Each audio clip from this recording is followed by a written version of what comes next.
All content contained in this video is created for informational purposes only. This video is not intended to be a substitute for professional medical advice, diagnosis, or treatment. Seek the medical advice of a physician or other qualified health provider with any questions you may have regarding a medical condition.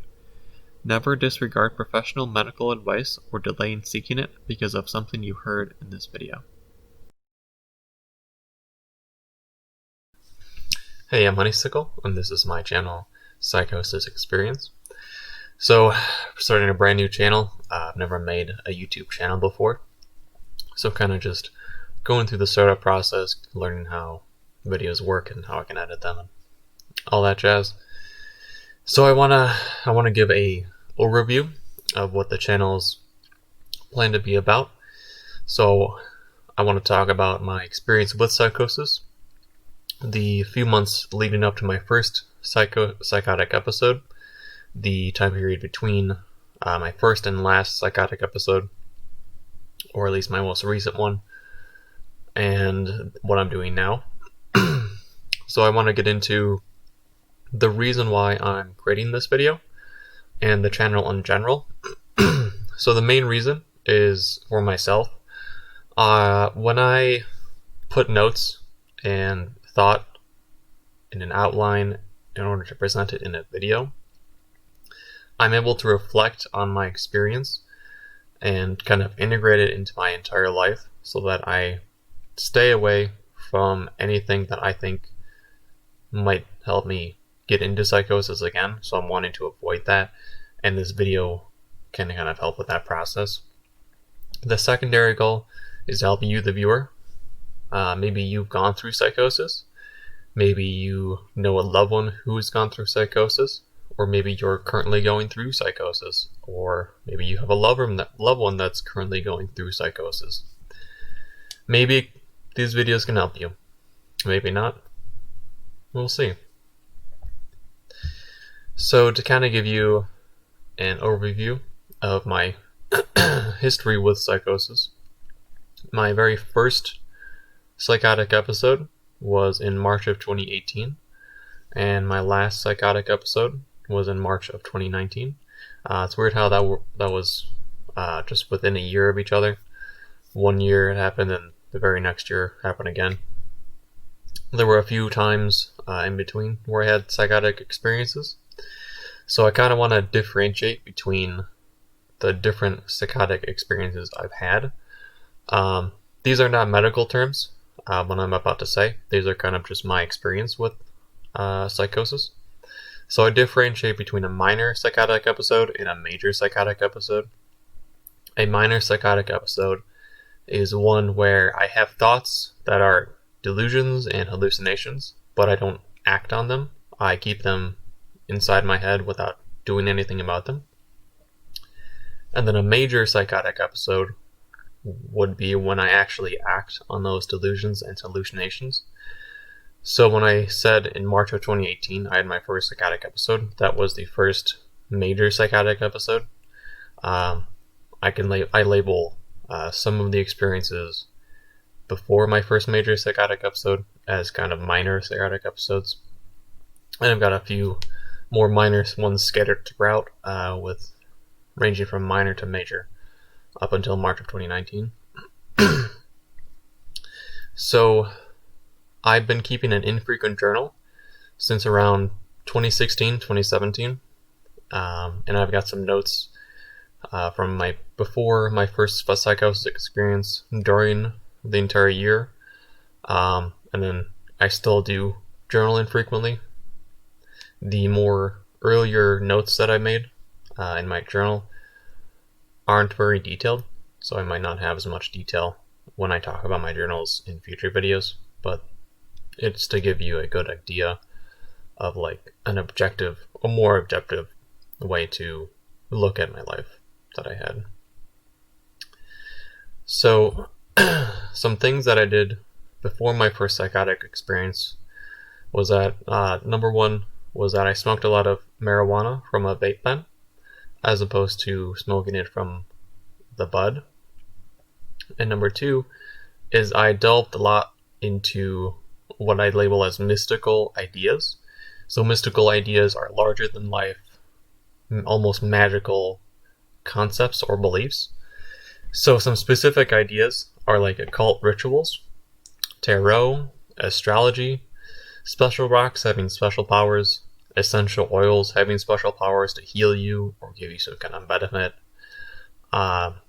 Something that was really big and prevalent was synchronicities, which is this idea that if you see a pattern of ideas in a day, so for example, let's say I see the number 12 within an hour, then this would be some kind of message from a alien or angel or other special entity saying that, yeah, you're on the right path.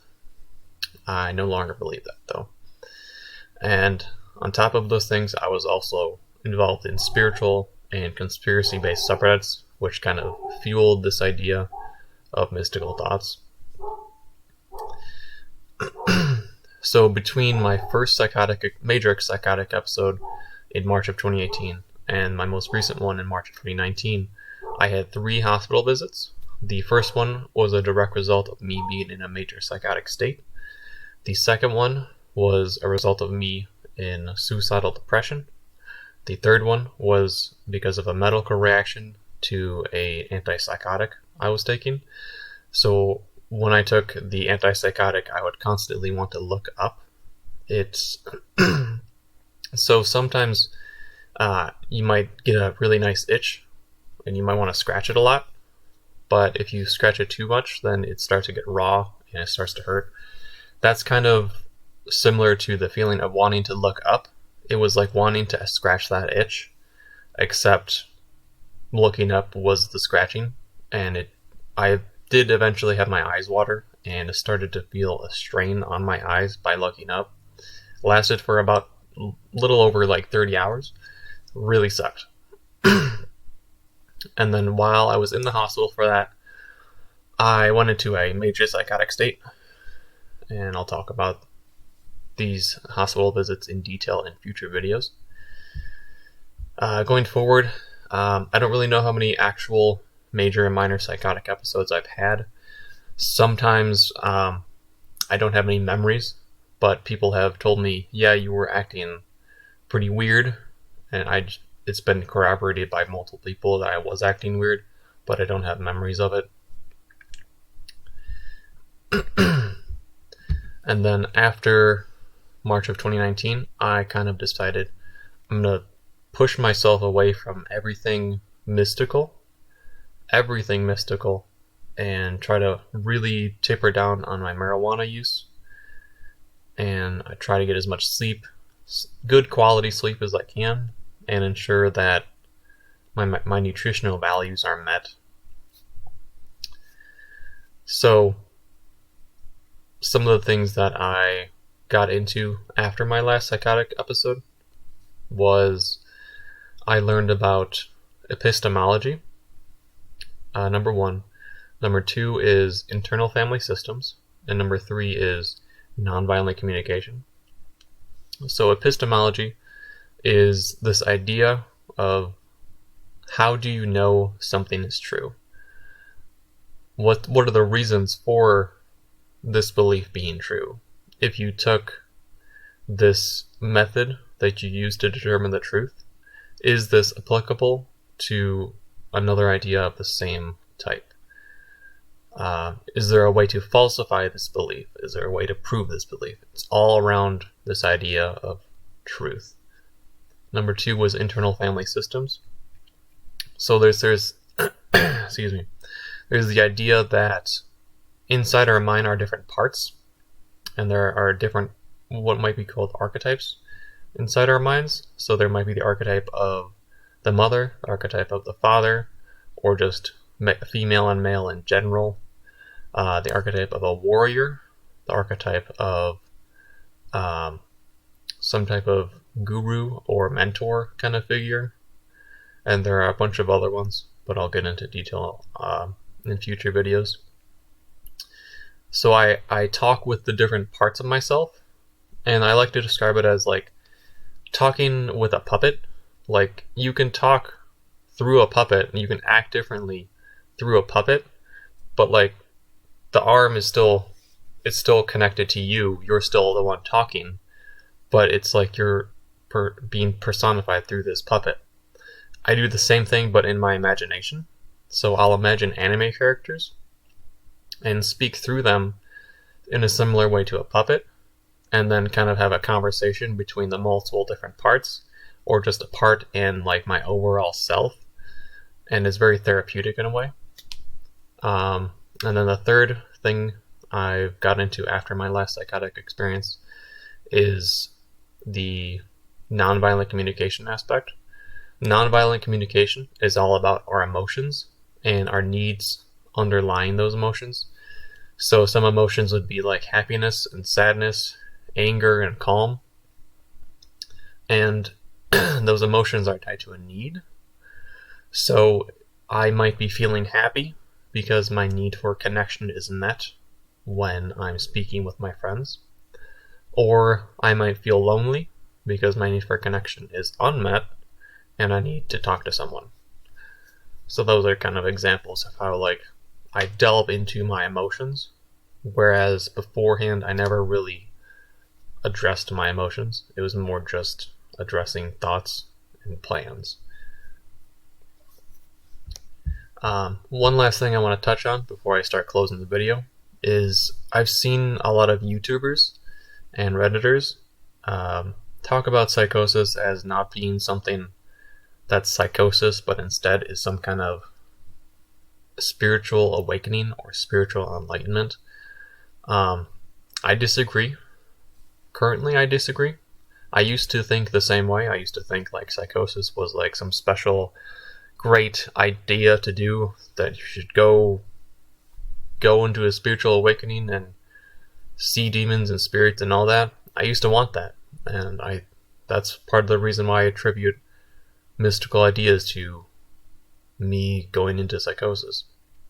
I no longer think that way. I think psychosis is a very painful experience. I like to use the image of twisting your mind up. Very painful. But so that's the overview. I've got 2 additional notes planned out already for 2 more videos. The next one I want to be on the DSM-5 definition for brief psychotic disorder. And then the second one, I want to talk about the hero's journey.